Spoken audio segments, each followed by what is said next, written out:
पेट मोटा है उसके लिए, आपकी बॉडी में एनर्जी लो है उसके लिए, थाई फैट ज्यादा है उसके लिए बहुत इफेक्टिव चीज है। 50 राइट से कर दो, 50 लेफ्ट से कर दो और शरीर में चेंजेस देख लो। प्रणाम, नमस्कार आप सभी को। ওয়েলকাম বন্ধুরা, ওয়েলকাম। একেবারে সহজ সরল চারটা এক্সারসাইজ দেখাবো যাতে করে আপনার বড় পেট অথবা নানা রকমের অসুখে ভোগা শরীর থেকে অচিরেই মুক্তি পাবেন আপনি কিন্তু কোমর ব্যথা থেকে। চলুন সহজ সরল সেই এক্সারসাইজগুলিকে দেখে নিয়ে এক নজরে।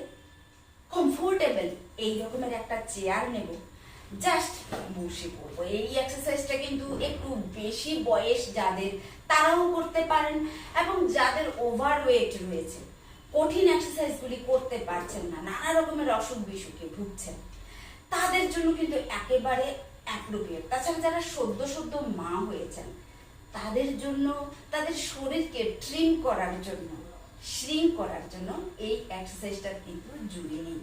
জাস্ট বুকটাকে একটু সামনের দিকে এখানে আপ করে দেবেন, আর পেছন দিকটা ঠিক এই রকম ভাবে থাকবে, মেরুদণ্ডটা থাকবে স্ট্রেট, চোখ থাকবে সামনের দিকে। তো এভাবে দেখুন, হাতের দুটোকে আমি মেলে দিলাম পাখির মতো, জাস্ট শোল্ডার লেভেল। তারপর এভাবে 1 2 3 4 5 6 7 8 9 10 হয়ে গেল। কিন্তু আমাদের একটা সেট কমপ্লিট। প্রত্যেকটা সেটের মাঝখানে আমরা কিন্তু কিছুটা অন্তত রেস্ট নিয়ে নেব। ঘরে ঘরে আমরা একটুখানি হাঁটতে পারি, আমরা একটুখানি জল খেয়ে নেব। এই এক্সারসাইজটাকে অবশ্যই আমরা 4 থেকে 5টা সেটে কিন্তু করব। ডায়েট টিপস অবশ্যই মানতে হবে। প্রত্যেকবার খাবারের সাথে কিছু পরিমাণে অন্তত প্রোটিনকে আমাদেরকে কিন্তু। পরবর্তী এক্সারসাইজটা আরো সোজা। ঠিক একটা হাতকে আমরা এভাবে নেব, 1 2 3 4 5 6 7 8 9 10। এবার এই দিক থেকে 1 2 3 4 5 6 7 8 9 and 10। যখনই আমরা এই এক্সারসাইজটাকে করব, আমরা পেটটাকে কিন্তু একেবারে ভিতরের দিকে ঢুকিয়ে নেব, এবং যখন ধীরে ধীরে আমরা হাঁটুটাকে উপরের দিকে উঠাচ্ছি তখন কিন্তু শ্বাসটাকে আমাদেরকে ছেড়ে দিতে হবে। যদি আমরা শ্বাসটাকে পেটের মধ্যে আটকে রাখি তাহলে কিন্তু আমরা এক্সারসাইজটাকে প্রপারলি করতে পারবো না। তো এই এক্সারসাইজটাকে আমরা কতবার করব?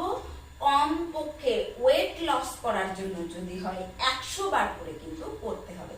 মানে এই সাইডে আমি 10 করলাম, এই সাইডে আমি 10 করলাম, তাহলে কিন্তু 20 হয়ে গেল। আপনি আপনার এবিলিটি অনুসারে এইভাবে এক জোড়া করে 4-5 জোড়া করে নেবেন দিনের যে কোনো সময়ে, একটা কমফোর্টেবল চেয়ারে বসে। না তো কোনো ম্যাট লাগছে, না তো কোনো বাইরে দৌড়াদৌড়ি করতে হচ্ছে। এর চাইতে ভালো এক্সারসাইজ আর কি হতে পারে? চলুন করে নিই পরবর্তী এক্সারসাইজ। এভাবে পা দুটোকে একটুখানি ছড়িয়ে দেবো। এবার একটুখানি পেছন দিকে শরীরটাকে নিতে হবে, নিয়ে 1 2 3 4। এবার দেখুন পাটাকে ছড়ানো অবস্থায় ধীরে ধীরে হাঁটু দুটোকে কিন্তু আমরা এভাবে বুকের কাছে নিয়ে নেব। জাস্ট এভাবে প্র্যাকটিস করুন, ধীরে ধীরে দেখবেন হয়ে যাবে। 1 2 1 2 4 5 6 7 8 9 10 11 12 13 14 15 16 17 18 19। এভাবে আমরা শ্বাস ছাড়ছি, আবার কিন্তু শ্বাস নিচ্ছি। ক্রমশ এই প্রসেসটাকে কিন্তু কন্টিনিউ করতে হবে। যদি আমরা যখন এভাবে পেটের কাছে পাটাকে আনছি তখন যদি শ্বাসটাকে আটকে রাখি অসম্ভব মাথা ব্যথা করতে পারে কিন্তু। তো এই যে একটা এক্সারসাইজ, এটা আপনার পেটের চর্বি তো গলাবে, সঙ্গে লিভার, প্যানক্রিয়াস, কিডনি, বা আঁতের যত কাজ রয়েছে সেগুলিকে কিন্তু সাংঘাতিকভাবে বাড়াবে।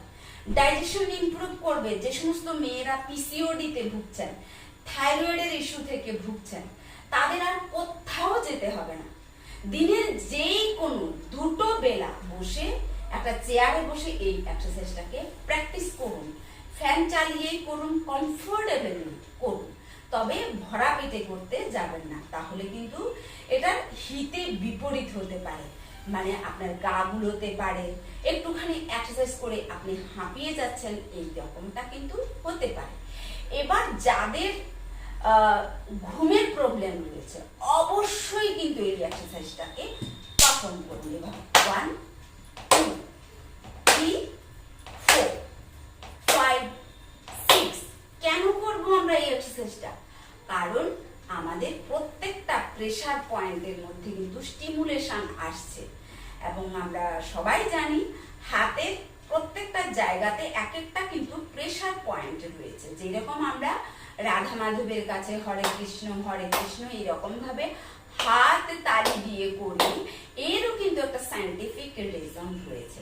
এটা এতটা ব্যালেন্সিং, কুলিং, মানে কি বলবো, সুদিং।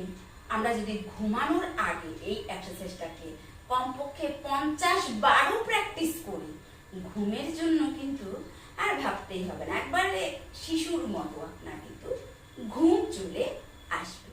এবার আমরা করব পরবর্তী এক্সারসাইজ। এইভাবে একটা ওয়ালে হাত দেব, দিয়ে ক্রস করে করে পায়ের বুড়ো আঙ্গুলে আমাদের এই হাতটাকে টাচ করাবো। দেখুন 1 2 3 4 5 6 7 8 9 10। তো এই দিক থেকে 10 বার হয়ে গেল। আবার করব আমরা এই দিক থেকে 1 2 3 4 5 6 7 8 9 10। এই এক্সারসাইজটাও আমাদের ঝরঝর করে চর্বি গলাবে, plus liver function, pancreas function improve করে আমাদের ডাইজেশনকে হেলদি করবে। আমাদের নখ ভালো হয়ে যাবে, স্কিন ভালো হবে, সমস্ত অসুখ বিসুখ কিন্তু ধীরে ধীরে চলে যাবে। তো বন্ধুরা, আমি আবার লাস্টলি রিকোয়েস্ট করব, প্রত্যেকটা এক্সারসাইজকে কমপক্ষে 50 থেকে 100 বার করবেন। 10 করে করুন প্রতিটা সেটে, কিন্তু প্রতিটা সেটের মাঝখানে একটুখানি ঘরে হাঁটাহাঁটি করুন বা একটুখানি জল পান করুন। সারাদিন প্রচুর জল খাবেন। যাদের ওয়েট লস করার ইচ্ছে রয়েছে তারা কিন্তু ক্যালোরি ডেফিসিটে অবশ্যই থাকবেন, এবং যাই কিছু খাচ্ছেন সেই খাবারের সাথে একটুখানি কিন্তু প্রোটিন জুড়ে দিতে হবে, না হলে বেস্ট রেজাল্ট আপনি নিতে পারবেন না। রেজাল্ট তো পাবেন, কদিন পরেই কিন্তু সেই ওয়েটটা আপনার কাছে ফিরে আসবে। ডায়েটিং এর সাথে এক্সারসাইজটাও কিন্তু মাস্ট।